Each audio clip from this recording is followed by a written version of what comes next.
Welcome back to the broadcast.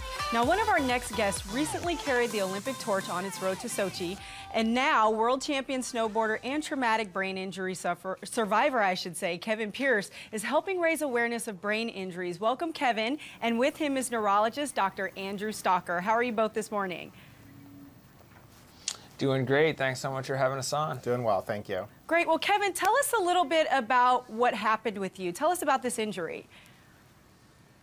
Yeah, so I was training for actually the last Olympics, the Vancouver Winter Olympics, and I was in Park City, Utah, and I was trying a new trick in the half pipe, and it ended up going wrong, and I landed on my head and found myself in critical care for 27 days and then in rehab for 3.5 months, and it was a long process of having to learn how to do everything again, walk and talk and swallow and eat and just kind of the basics. And so now that I've been able to kind of accomplish that and to make it past that and, you know, do all this, and I was quite successful at it, now I kind of have this whole new goal and this whole new life that I'm living now. And, you know, one of the things is raising awareness and kind of teaching people about brain injuries and also this issue known as PBA that people get from brain injuries, but also other neurological disorders.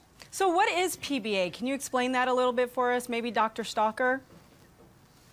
Sure. So PBA is something that an estimated 2 million people suffer from. And what it is a person who has PBA has involuntary laughing or crying.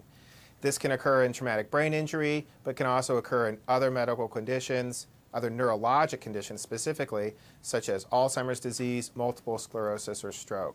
When someone has PBA, they laugh or cry when they don't mean to or out of context with what's going on in the situation. It might just be a sudden outburst of crying and the patient doesn't really feel sad or doesn't know what's happening, which is really potentially socially embarrassing and could cause a person who has these events to want to not get involved in a situation where their friends or strangers might see one of these outbursts and not understand. So why do you think PBA is so underdiagnosed?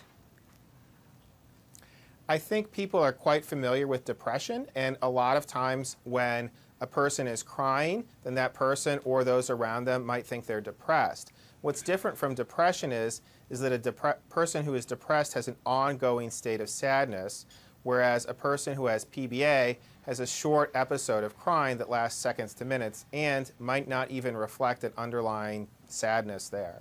So what can people do if they're diagnosed?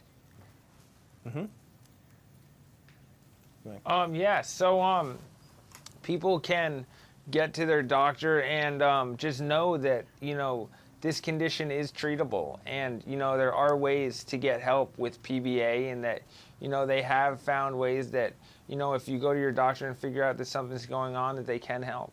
And Kevin, we all want to know here at the broadcast how you're doing.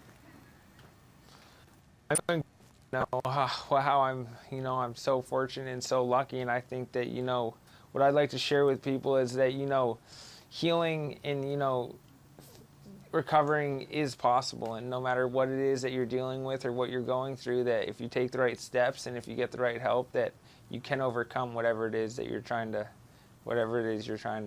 fix. Well, kudos to you for taking a very difficult situation and helping other people with it. Thank you guys so much for joining us today. Thanks. And if people want more information, they can go to pbainfo.org and get information there. Very good. Well, thank you very much for joining us today.